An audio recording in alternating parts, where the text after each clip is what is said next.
Bismillahirrahmanirrahim. Assalamualaikum warahmatullahi wabarakatuh.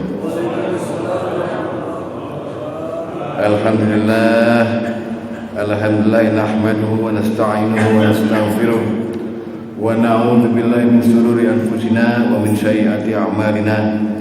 May yahdihillahu fahuwal muhtad wa may yudlil falan tajida lahu waliyyan mursyida. Asyhadu an la ilaha illallah wahdahu la syarika lah wa asyhadu anna Muhammadan abduhu wa rasuluhu la nabiyya ba'dah. Allahumma shalli wa sallim wa barik ala Muhammad wa ala alihi washabbihi wa mawala wa la haula wa la quwwata illa billah. Amma ba'du fa ya ibadallah usikum wa nafsi bi taqwallah wa ta'atihi la'allakum turhamun. Ma'asyiral muslimin wa zumratal mu'minin wal mu'minat rahimakumullah, jamaah Masjid Darul Arqam yang dimuliakan Allah. Alhamdulillah, summa alhamdulillah hamdan katsiran thayyiban mubarakan fi. Mari sama-sama kita puji Allah dengan syukur yang mendalam karena atas berkat nikmat yang terindah dalam hidup kita, yaitu nikmat Islam wal iman dan nikmat umur. Kita sekarang masih dapat diberikan kekuatan untuk berhadir dalam menjalankan kewajiban kita berupa sholat subuh berjamaah dan dilanjutkan dengan muzakarah insyaallah sampai waktu syuhur nanti. Semoga apa yang telah kita lakukan sebelum ini, tahajud kita, witir kita, tadabbur kita Al-Quran, dan kemudian sholat berjamaah tadi, dan sekarang ini Allah terima sebagai amal soleh. Amin ya rabbal alamin. Dan kepada kita yang hadir khusus di majelis ta'lim ini, walaupun hadirnya mungkin gak niat, mungkin sekedar mampir, tapi yang penting hadir, angka semuanya Allah janjikan mendapatkan ampunan Allah Subhanahu wa taala. Amin ya rabbal alamin. Hadirin hadirat rahimahullah, Nabi Muhammad sallallahu alaihi wasallam diutus punya banyak tujuan. Jadi tujuannya banyak. Yang sering kita dengar adalah beliau diutus wa ma arsalnaka illa rahmatan lil alamin. Tidaklah kami utus kamu Muhammad ke dunia ini terkecuali menjadi rahmat bagi seluruh alam. Satu.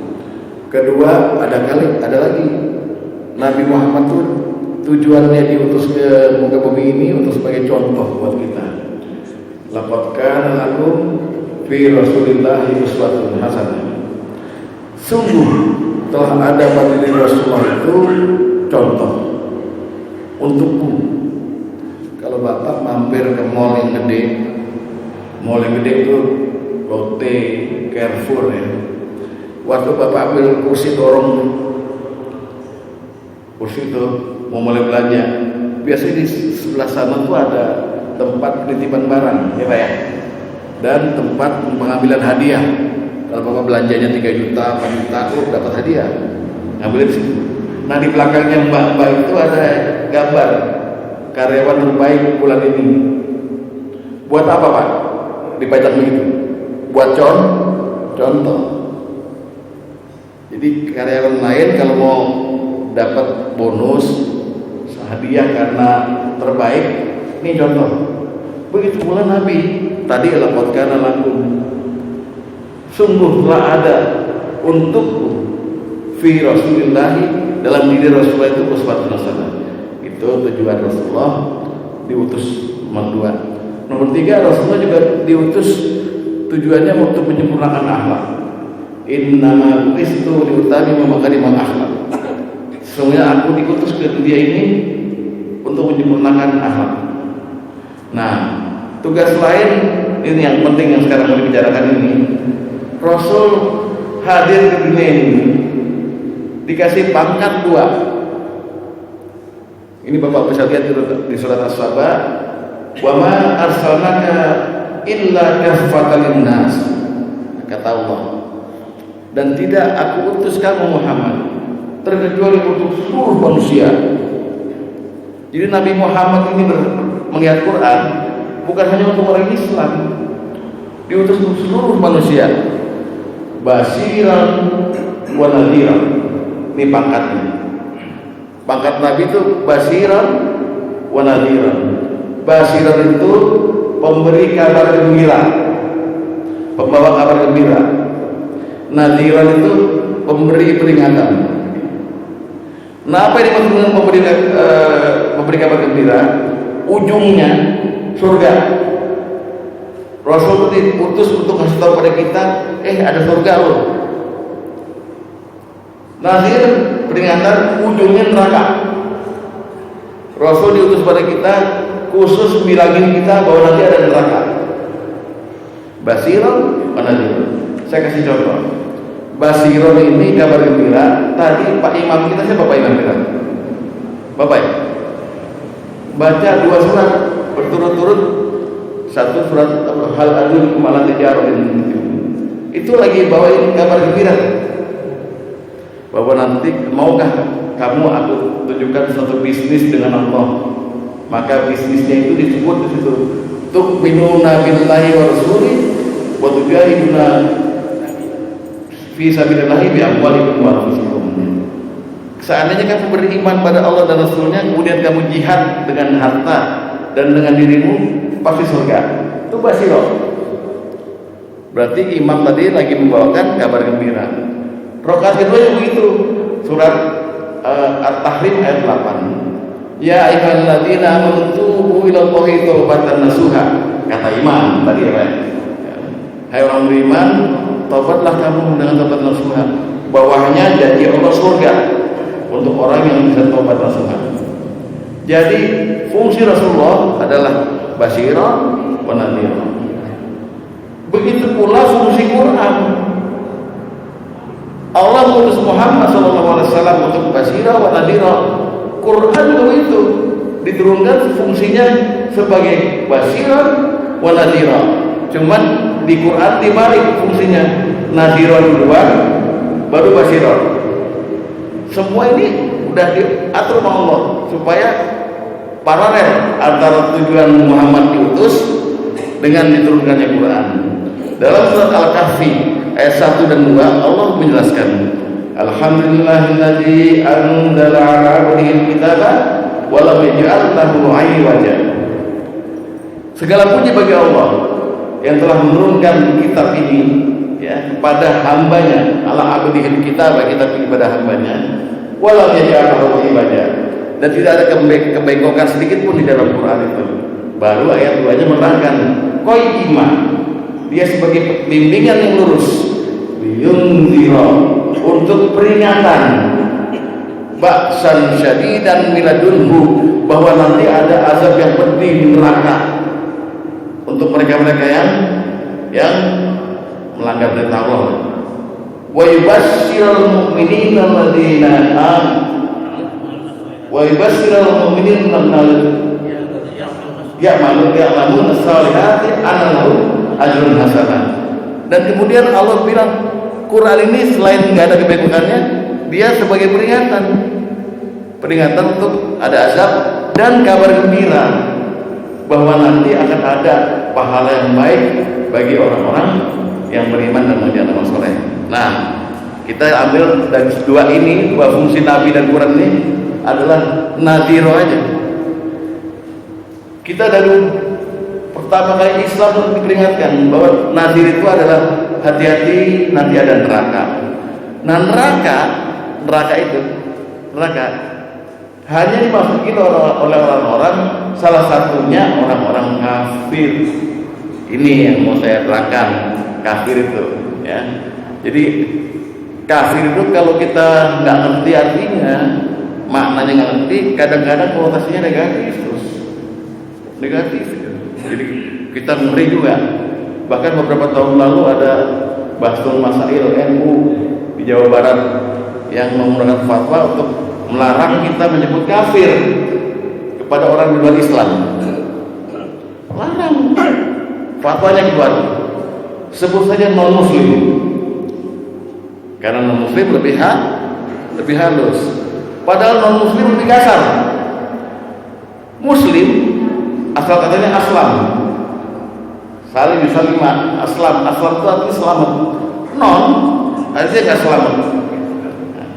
Jadi kalau kita panggil kafir nggak boleh. Ya udah, kita memang nggak pernah panggil kafir. Rasulullah pun melarang kita memanggil kafir pada orang lain. Misalnya kita tahu dia lagi mencuri, kafir, nggak boleh. Karena kalau nggak terbukti dia melakukan kekafiran, kekafirannya balik pada kita. Nah jadi ini jangan sebut-sebut orang di luar Islam kafir, sebut saja non muslim. Non muslim artinya tidak selamat. Orang yang nggak selamat nanti orang yang celaka. Nah lebih baik gimana? Baik main kafir atau panggil non muslim? Lebih baik kafir. Tapi tujuan kita untuk menerangkan kafir ini bukan untuk memanggil-manggil orang, untuk mengetahui bahwa kafir ini dalam Quran artinya apa. Kemudian kita menghindari diri agar tidak melakukan perbuatan kekafiran. Kafir dalam kata sifat isim fa'il, kata kerja isim fa'il langsung menjawab. Asal katanya kafaro yang furu kufron. Itu artinya menutup. Diambil dari bahasa Inggris jadi to cover. Cover buku itu, cover handphone. Kafir. Orang yang menutup disebut kafir. Kaf itu ditambahin alif. Kafir. Kalau banyak kufro. Meja ini ditutup sama taplak. Yang tutup siapa? Pak siapa yang tutup, Pak? Bapak ya? Kafir, Pak. Bapak kafir. Nah kalau kita ketawa, berarti kafir itu nggak negatif. Bahwa orang yang menutup taplak ini, meja ini dengan taplak, namanya kafir. Dia menutup meja ini dengan taplak. Itu kalau makna bahasa. Dan makna bahasa ini diperluas. Orang kafir yang ada dalam Quran itu artinya orang yang menutup hatinya dari kebenaran. Orang yang nggak mau terima kebenaran itu namanya orang kafir. Bisa dia menutup dengan sengaja, dia memilih untuk jadi kafir, atau biasa ditutup dengan Allah. Oleh Allah ditutup, dikunci sama Allah. Itulah makna Allah menyesatkan atau Allah memberi petunjuk. May yahdillah fala mudilla lahu. Jadi kafir itu tertutup artinya. Itu makna bahasa. Makna kedua, makna istilah. Kafir yang disebut dalam Quran dan hadis bisa bermakna lawan dari iman. Kalau iman itu kita yakin nama Allah, menjalankan perintahnya itu iman, percaya pada Allah, antuk minu billahi wal malaikati. Kalau kafir kebalikan dari itu. Nah ini maknanya. Jadi di dalam Quran ada di dalam surat At-Taghabun ayat 2, huwallazi khalaqakum faminkum kafirun. Dia Allah yang telah menciptakan kamu. Faminkum kafirun, maka di antara kamu ada yang kafir. Wa minkum mu'minun, dan di antara kamu ada yang mukmin. Jadi di ayat ini kafir itu lawan dari iman. Ada orang-orang kafir, ada orang-orang beriman.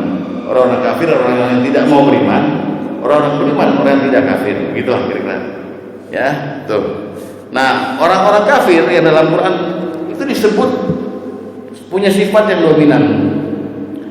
Sifat yang kelihatan banget dominannya itu. Yaitu Bapak bisa lacak di Al-Baqarah itu ayat 6. Innal ladzina kafaru sawa'un 'alaihim anzartahum am lam tunzirhum la yu'minun. Sesungguhnya kata Allah, orang-orang kafir itu kamu peringatkan ke atas mereka ataukah kamu peringatkan sama aja. La yu'minun. Mereka tidak akan beriman. Di sini ada orang kafir, Pak? Pak? Enggak ada. Kalau kafir secara bahasa menutup taplak tadi atau menutup pintu kafir. Tapi orang kafir yang ingkar itu enggak ada. Yang dalam Al-Baqarah tadi. Kenapa dia apa yang nggak mau beriman? Ente ngomong dakwahin dia atau ente diam aja? Enggak beriman. Khatamallahu ala qulubihim wa ala sam'ihim wa ala absarihim ghishawah. Jadi Allah tutup, Allah kunci mati hati mereka, kemudian kuping mereka, kemudian mata mereka ghishawah, Allah tutup pula. Walahum azabun, dan atas mereka azab yang pedih. Itu sifat utamanya orang-orang kafir. Ini bahaya ini. Padahal kita itu tercetak ke dunia sebagai makhluk yang namanya manusia itu tidak pantas kafir. Dalam arti kafir ingkar ya, ingkar pada Allah, nggak pantas. Allah sudah menyindirin, kaifa takfuruna billahi wa kuntum amwatan. Kenapa kamu kafir? Bagaimana kamu kafir kepada Allah? Dulu kamu mati. Fa ahyaakum, kemudian aku hidupkan kamu. Tsumma yumitukum, aku matikan kamu. Tsumma yuhyikum, aku hidupkan lagi kamu. Tsumma ilaihi turja'un. Jadi hidup kita disetir sama Allah. Gimana mau apa ya? Kalau bahasa Betawinya, mau somong. Gimana mau melawan lo? Kan kafir melawan ya. Sedangkan kamu saya ngatur hidupnya kata Allah begitu. Jadi orang posisi kita tuh nggak pantas kafir. Tapi faktanya banyak Al-Quran bercerita banyak orang kafir. Nah, tujuannya saya terangkan kafir ini, insya Allah setelah tahu maka kita sama-sama berupaya untuk menghindari kekafiran. Itu tujuannya. Jadi bukan untuk manggil-manggil kafir ya Pak ya. Tuh. Nah, orang-orang yang kafir yang disebut dalam Al-Quran ini mempunyai apa? Punya balasan dari Allah langsung. Pertama ini yang seremnya nih Pak, yang saya sih ngomong pahit aja. Jadi kita jangan ngomong yang enak-enak, yang pahit aja. Dalam surat Al-Baqarah 161 Allah menyebut innalladzina kafaru wa matu wa hum kuffar. Sesungguhnya orang-orang kafir itu ya, orang kafir itu wa matu yang mati lalu mati dia, wa hum kuffar, mati belum bertobat. Jadi waktu mati masih kafir ya, kata Allah nih ya, sungguhnya orang kafir itu kemudian dia mati dalam keadaan kafir, ulaika alaihim la'natullah wal malaikati wan nasi ajmain.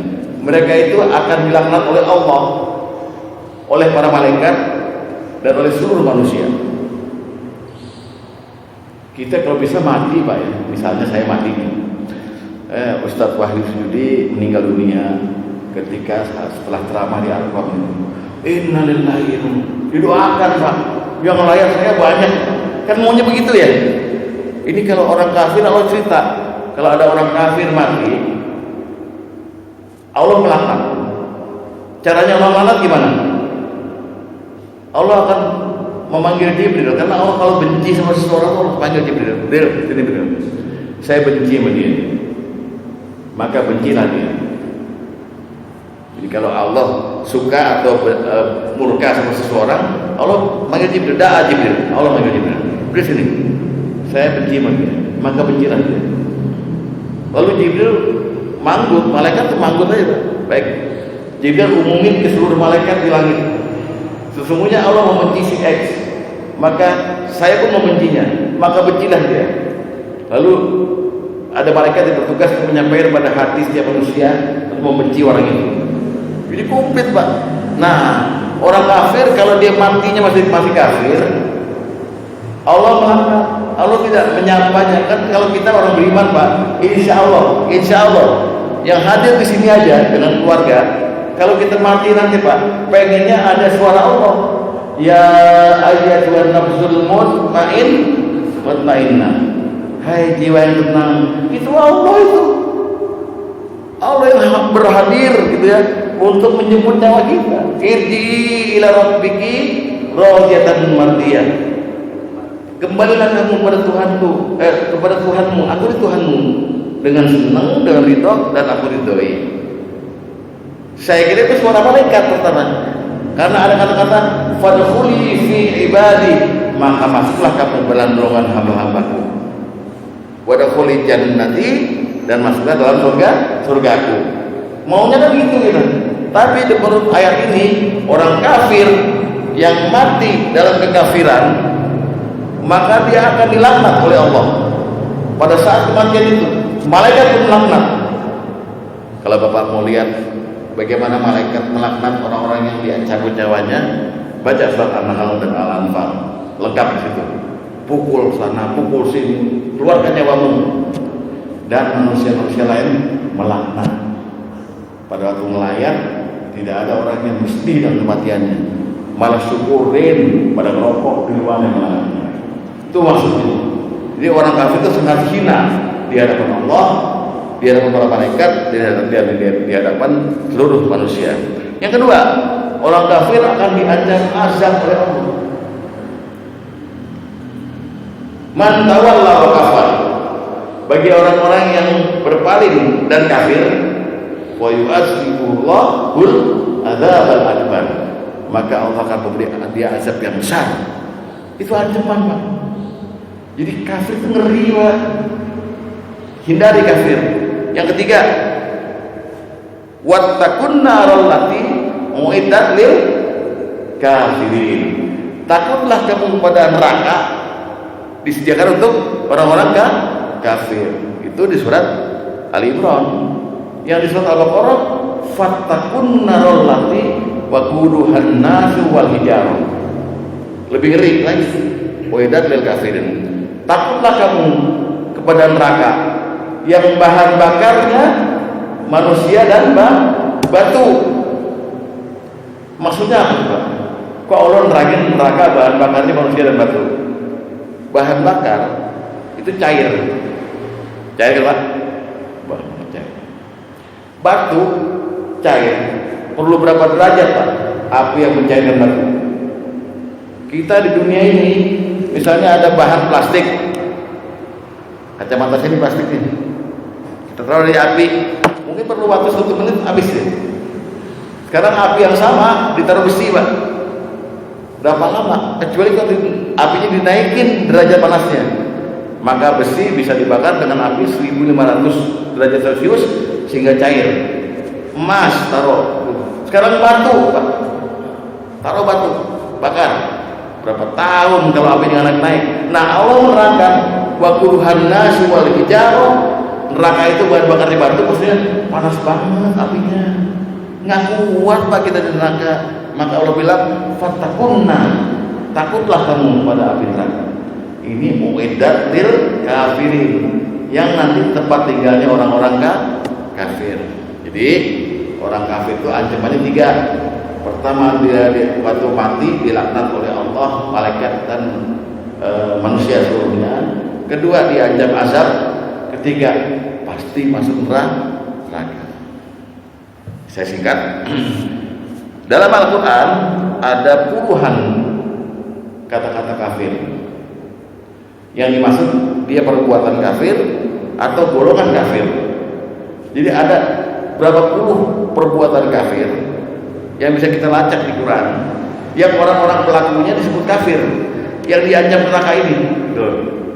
Nah, tapi untuk pagi ini mungkin nggak saya bawakan semua.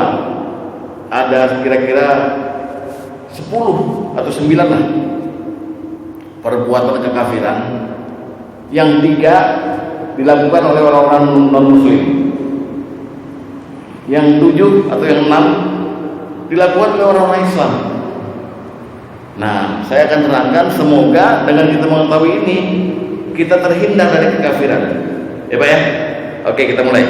Pertama, nomor 1 sampai 3 ya, yang dilakukan oleh orang-orang non-muslim.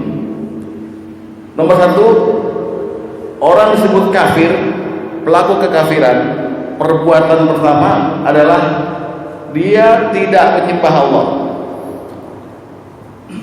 Dia tidak menyembah Allah. Dia punya agama. Karena agama ada syarat itu. Syarat-syarat agama. 1, ada al-ma'bud, ada disembah. Kedua, ada al-abid, ada yang menyembah atau al-ibad. Ketiga, ada cara-cara menyembah, ibadah. Al-ma'bud, al-abid, ibadah. Ini agama. Tanya sekarang, lacak nih. Islam ada nggak al-ma'budnya? Al-ma'budnya ada, namanya siapa? Allah. Nah, orang kafir agamanya ada, tapi tidak menyembah Allah. Jadi kalau kita tanya nih, kamu Tuhannya siapa? Misalnya Tuhannya ini, oh bukan Allah. Tapi dia bilang itu Allah, tapi namanya lain, enggak. Harus Allah, gitu ya. Allah punya ciri nanti. Cirinya bisa dilihat dari 2 ayat. Satu di surat Al-Ikhlas, satu lagi di surat lain yang nadanya sama. Walam yakul lahu kufuwan ahad dan laisa kamitslihi syai'. Nah, itu kita bahas nanti soal tauhid ya. Jadi yang pertama adalah orang-orang yang tidak menyembah Allah.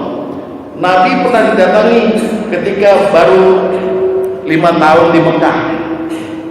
Ya, berperan sebagai Rasul, sebagai Nabi dan Rasul. Kok makin lama makin bagus nih dakwah Islam nih. Maka tokoh-tokoh Mekah datang ke rumah Nabi, dipimpin oleh seorang yang namanya Walid bin Mughirah.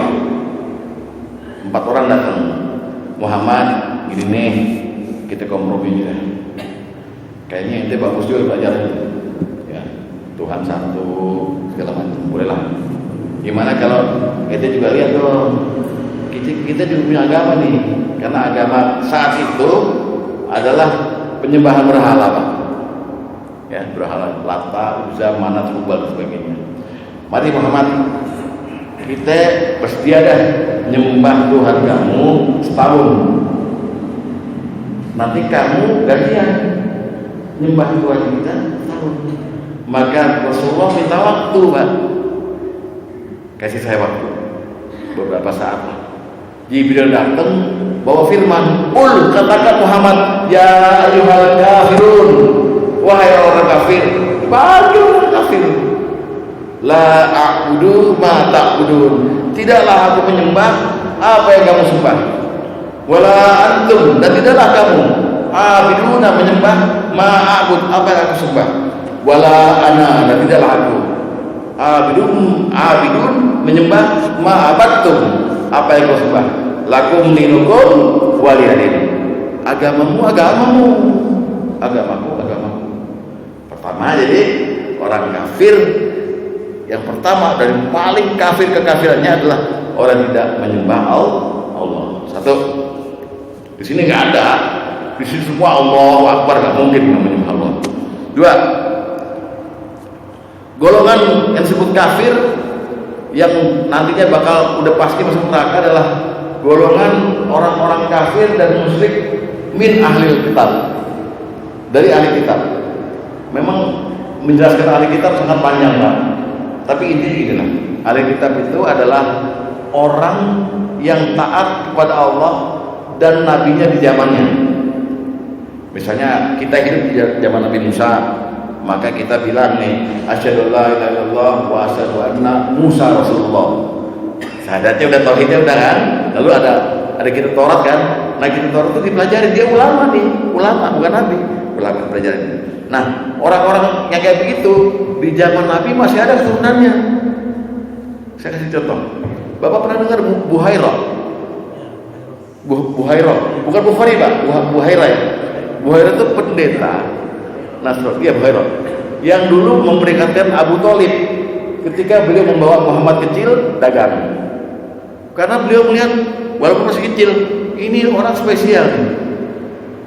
Nah, lalu dipanggil, jaga ponakanmu, karena dia akan jadi orang besar. Kau lindungi dia. Karena Buhairah melihat dari jauh, Rasulullah kecil, Muhammad kecil belum jadi nabi, jalan tuh dia naunya awal, Bang. Kan keren ya kalau kita jalan pakai awan, itu keren jalannya. Nah, Buhairah itu tahu dari mana itu bakal jadi orang besar, tahu dari kita.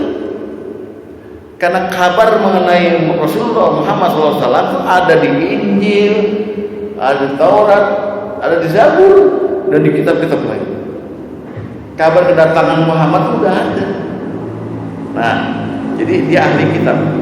Satu lagi, Waraqah bin Naufal. Waraqah bin Naufal adalah paman jauh dari Siti Khadijah, istri Nabi. Ketika Rasulullah mendapatkan wahyu pertama di Gua Hira, Iqra ma'ana diqori, Iqra ma'ana diqori, ketakutan Rasulullah, ketakutan pulang ke rumah. Zamiluni, minta selimutin aku. Berapa lama sampai? Tapi yang paling mengerti Siti Khadijah. Akhirnya diskusi, apa tadi yang di gua itu ya? Wah, aku takut sekali gitu. Diantarlah Rasulullah pada Waraqah bin Naufal. Dijelaskan. Kata Waraqah, itulah namus. Namus itu Jibril. Mudah-mudahan aku hadir dan masih hidup ketika kau ditasbihkan menjadi nabi. Jadi udah ada kabarnya. Orang mau taunya di mana? Dari Injil. Nah itulah ahli kitab. Nah golongan kedua yang disebut kafir itu ada dalam surat Al-Bayyinah. Innal ladzina kafaru min ahlil kitabi wal musyrikina fi nari jahannam khalidina fiha ulaika hum syarrul bariyah. Sesungguhnya orang kafir dari ahli kitab dan orang musyrik mereka semua itu. Jadi mereka menyimpang. Di kitab mereka dari zaman Nabi Adam sampai Muhammad itu tidak ada Tuhan selain Allah. Tapi mereka simpangkan, jadi mereka jadi musyrik itu. Nah ahli kitab yang ini semuanya kafir. Ya golongan kedua. Golongan ketiga ini di dalam dia luar juga. Yang saya omongin begini, luar juga. Ada namanya. Baik. Golongan ketiga, saya bacakan ayatnya Pak ya. Kalau Bapak punya Quran sekarang tolong dibuka surat Al-Maidah ayat 72. A'udzubillahi minasyaitonir rajim. Laqad kafaral ladzina qalu innallaha huwal masih ibnu Maryam. Laqad. Nah ini laqad. Lam macam-macam Pak di Quran Pak. Ada lam nahi, jangan. Lam tidak ya. Lam bisa malah tidak. Kalau ini laqad, lamnya lam taukid. Artinya sungguh. Tambahin qad, sungguh. Jadi sungguh terapa sungguh. Laqad kafaral ladzina qalu, sungguh kafir. Orang-orang yang berkata, lihat baik-baik. Orang-orang yang berkata, innallaha huwal masih ibnu Maryam. Tuhan itu ya Isa bin Maryam. Atau digampangnya terjemahinnya.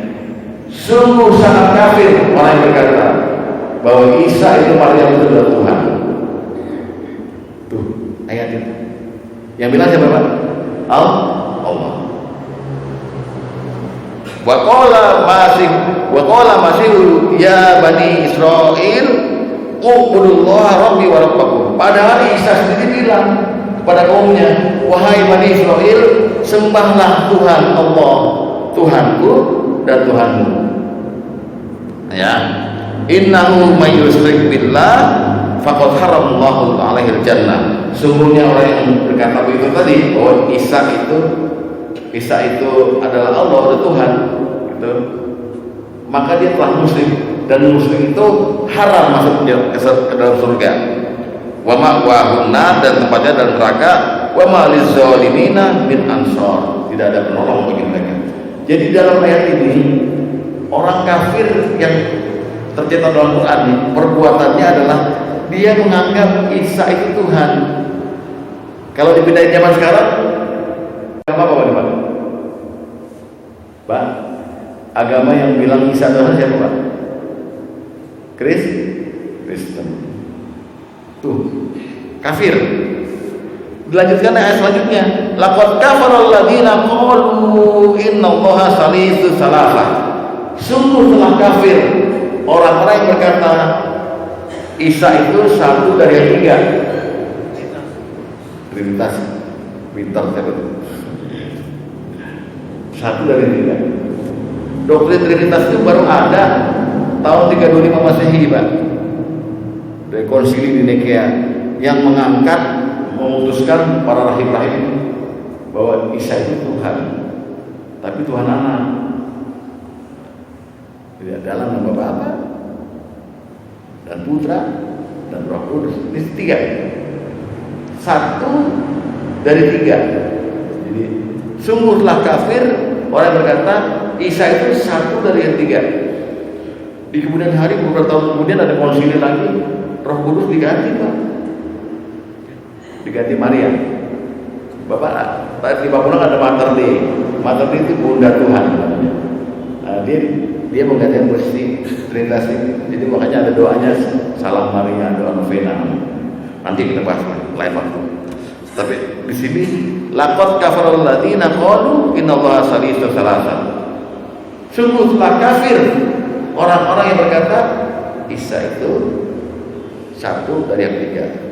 Jadi dua ayat tadi ini masuk ke dalam Allah menisbatkan perbuatan ini pada orang-orang yang beragama Nasrani. Nah ya, itu 3 golongan kafir yang dari non-muslim. Nah marilah kita menelaah lebih jauh lagi perbuatan-perbuatan kafir yang dilakukan oleh orang Islam sendiri.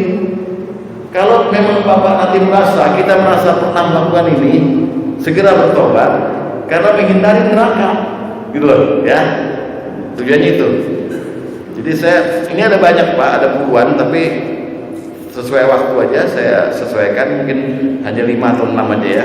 Pertama, orang disebut kafir dan balasannya neraka adalah yang dilakukan oleh orang Islam sendiri. 1, orang yang kufur nikmat, namanya juga kufur nikmat, tahu kan? Saya pernah bawain bersyukur kan sini, ya pernah.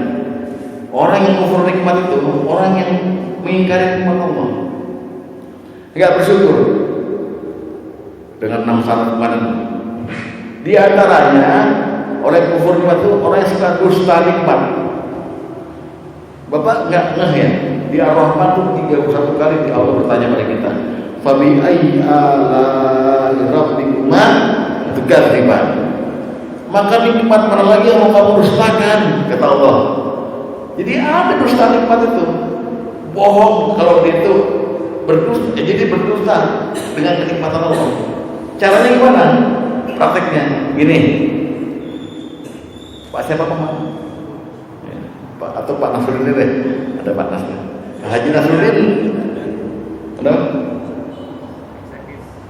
lagi sakit? Ya siapa aja dari sini ya, Bapak. Saya tanya Bapak, saya kagum sama Bapak karena dalam 20 tahun terakhir ekonomi Bapak melonjak jauh, punya mobil banyak, punya rumah banyak. Lalu Bapak ditanya, rahasianya apa? Lalu Bapak bilang, ini hasil perjuangan saya. Saya pulang pergi pagi pulang petang, lembur terus. Jadi gaji saya banyak, segala macam. Allahnya hilang. Itu dusta nikmat. Sama dengan perkataan Qarun dalam Al-Qasas, sesungguhnya hartaku ini semua dari ilmuku. Allah hilang. Itu dusta nikmat. Nah ini orang yang kayak begini Pak, yang selalu menisbatkan hartanya, ilmunya pada dirinya sendiri, itulah orang kafir. Dan kebanyakan dilakukan oleh orang-orang Islam sendiri. Hati-hati Pak ya. Jadi mulai sekarang segala kenikmatan yang kita terima dari Allah itu faminallah. Mari kita contoh kepada Nabi Sulaiman. Nabi Sulaiman itu punya Allah Akbar, punya staf dari kalangan jin dan kalangan orang-orang soleh. Suatu hari dipanggil semua stafnya. Bapak bisa lihat di surat As-Saba ya. Saya mau menerima kehadiran Ratu Saba datang kemari. Tolong kasih saya jalan keluar supaya dia kagum sama saya, kata Sulaiman. Lalu staf dari golongan jin Ifrit. Jin Ifrit ini umurnya 10.000 tahun Pak. Dia hadir pada waktu Nabi Adam, Nabi Sulaiman, Nabi Ibrahim, Nabi Muhammad juga dia hadir. Ifrit berkata, saya bisa memindahkan singgasana Ratu Saba itu dari tempatnya, dari Palestina ke Yaman ya. Sebelum kau bangun dari dudukmu. Wah hebat itu jadi Ifrit.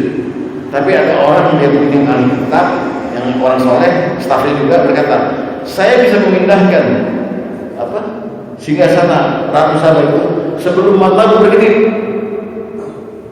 Datang sebelum berkedip Sulaiman datang singgasananya itu. Maka beliau berkata, hadza min fadli rabbi, ini rezeki dari Allah, keutamaan dari Allah, bukan kehebatan dia maupun kehebatan aku. Nah itu contoh ya. Mulai sekarang segala kenikmatan yang ada dalam diri kita, kebaikan-kebaikan dari Allah, faminallah, datangnya dari Allah. Kita nggak ikut usaha apa-apa kecuali Allah berangkat kita untuk bisa usaha. Jadi jangan sekali-kali Bapak tuh, ini kan menghayatkan la haula wala quwata illa billah. Enggak ada kekuatan selain kepada Allah. Kita nggak bisa apa-apa. Kita bisa karena dipisahin sama Allah. Nah, itu mesti kita ngaku gitu ya. Tawadu. Itu pertama. Jadi golongan pertama adalah golongan orang yang tidak bersyukur, kufur nikmat.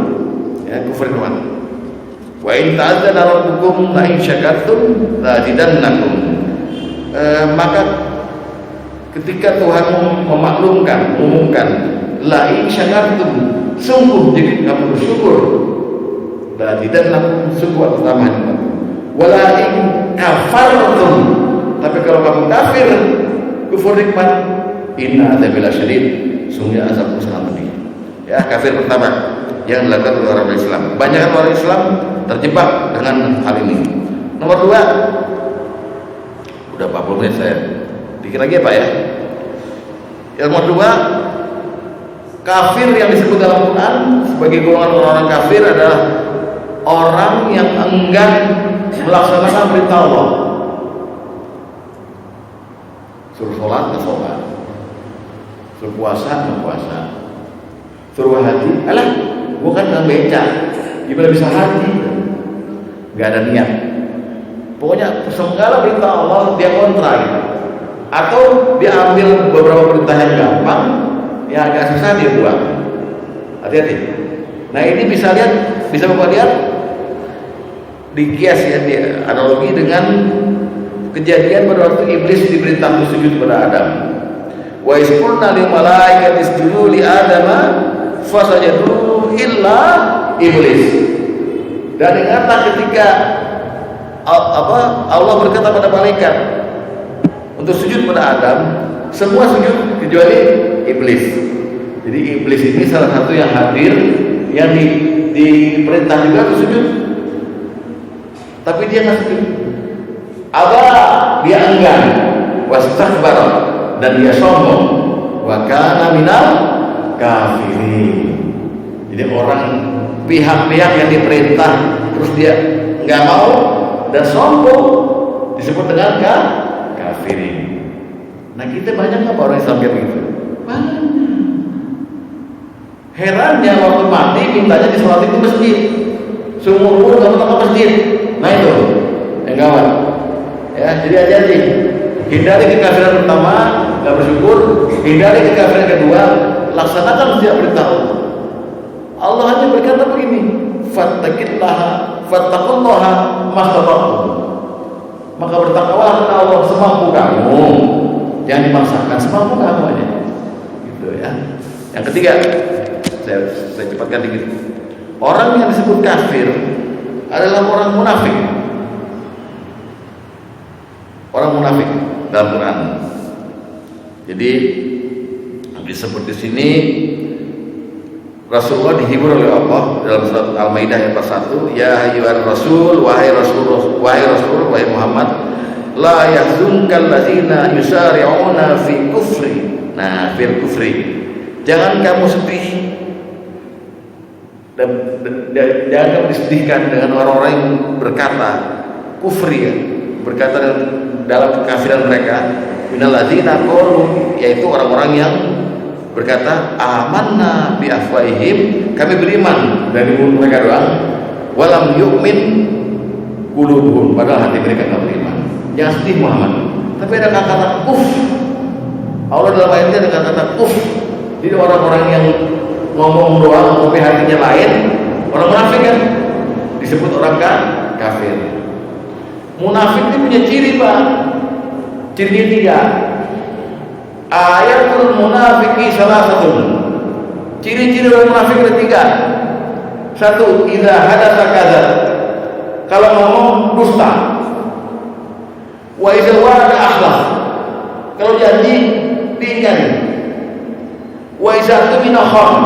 Kalau dia kasih amanat khianat. Ini orang munafik. Itu yang pertama ya. Wa idza hadatsa kadzab. Kalau ngomong. Ada di sini yang nggak pernah bohong. Ada nggak yang nggak pernah bohong? Zaman sekarang orang kalau nggak bohong pusing, nggak bohong pusing Pak. Karena kita kadang-kadang lupa bahwa bohong itu bibit-bibit munafik yang dosanya luar biasa. Udah waktu ya? Yang kedua, sebentar Bu. Wa iza ada akhlaf, dan yang kedua ciri munafik itu ketika berjanji dia khilaf, dia ingkar. Saya janji sama Bapak, siapa Pak Joko, saya jam 5 mau ke rumah Bapak, saya nggak tepati, maka saya adalah termasuk orang munafik. Dan orang munafik dalam Quran disebut orang kafir. Orang kafir bahasanya neraka. Bahkan orang munafik dalam Quran Al-Maidah disebut fi darkil asfali minan nar, tempatnya dalam neraka paling bawah. Lebih serem lagi gitu. Ya, saya kira cukup ya. Demikian, barangkali kita daripada dikejar waktu, kalau saya ngomong kecepatan juga. Padahal saya pengennya kalau kita barengan taklim ini ada tanya jawab Pak, biar lebih hidup gitu ya. Tapi waktu juga yang memisahkan kita. Insya Allah saya jika dipanggil lagi akan saya teruskan ini atau dengan topik yang lain. Semoga manfaat. Wasikum nasmitullah. Wassalamualaikum warahmatullahi wabarakatuh. Langsung tutup? Langsung? Baik, marilah kita sama-sama baca kafaratul majlis. Subhanakallahumma wa bihamdika asyhadu an la ilaha illa anta astaghfiruka wa atubu ilaik. La haula wa la quwwata illa billah. Matur.